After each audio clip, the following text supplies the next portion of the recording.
Have you ever paused to think about who you truly are? Self concept is the key to understanding ourselves and shaping our lives. It's a general idea of who we are based on the collection of the thoughts and perceptions we hold about ourselves. This is shaped by three key elements: self image, self esteem, and self confidence. Self image is how I'm perceived in my own perception. It's like the ideal self, is how I'm projecting myself based on who I think I am based on somebody else's beliefs in my own.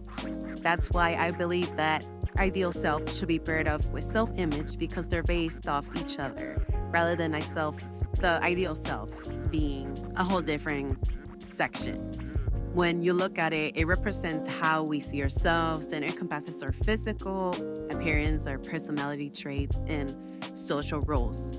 It's our mental picture of who we are, influenced by experiences, feedback, comparisons with others, truly how others see us based on how we act or based on who we think we should be, and that being reflected back from others. All these things are factors of the ideal self, which then creates your self-image, which is the embodiment of the ideal self, which is why I personally don't, like I mentioned, make it a separate thing, because at the end of the day, they go hand in hand. Next, we look at the self-esteem, which is how you see, think, and feel about yourself. It's truly how you value yourself, how you care and love yourself. And it really ties down to just honestly how you think of yourself, how you feel, and how you see it. It's feeling that worthiness, that confidence, and that respect for yourself. When you have the high self esteem, it empowers you to take on challenges and believe in your abilities. Conversely, when it is low, it can create doubts and self criticism affecting our interactions and positions. Lastly, it's self confidence, and this is who we are or who we aspire to be.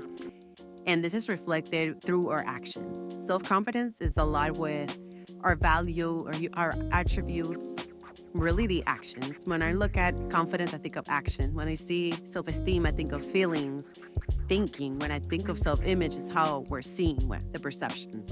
And this is why when you're looking into self confidence, it is very common to see people who are confident, but they have low self esteem because they're not the same thing.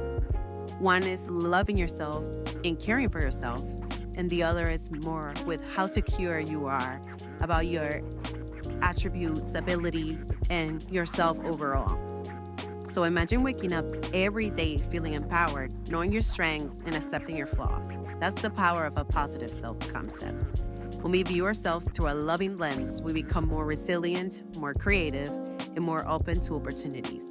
But what happens when our self concept is clouded by negativity or it is very misconstructed or disturbed? Negative self concept can create a vicious cycle, trapping us in a loop of self doubt and fear. It kind of messes up our interactions and limits our potential.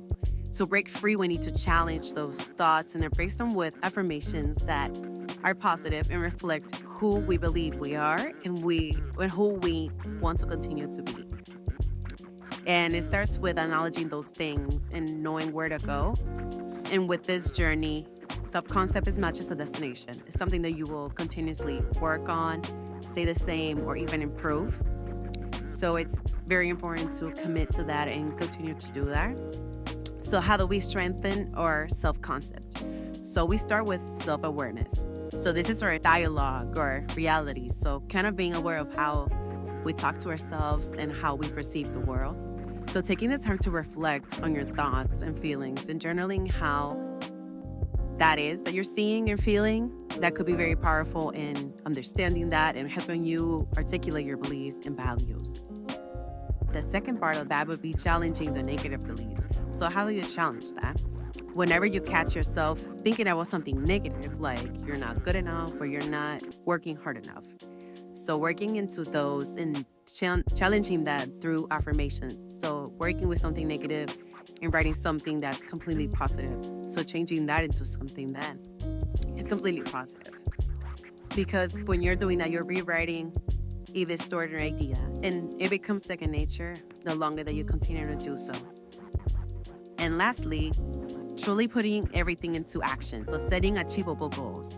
So much of it is truly your willingness to get those things done. So it really starts with small achievements and then getting into those big ones.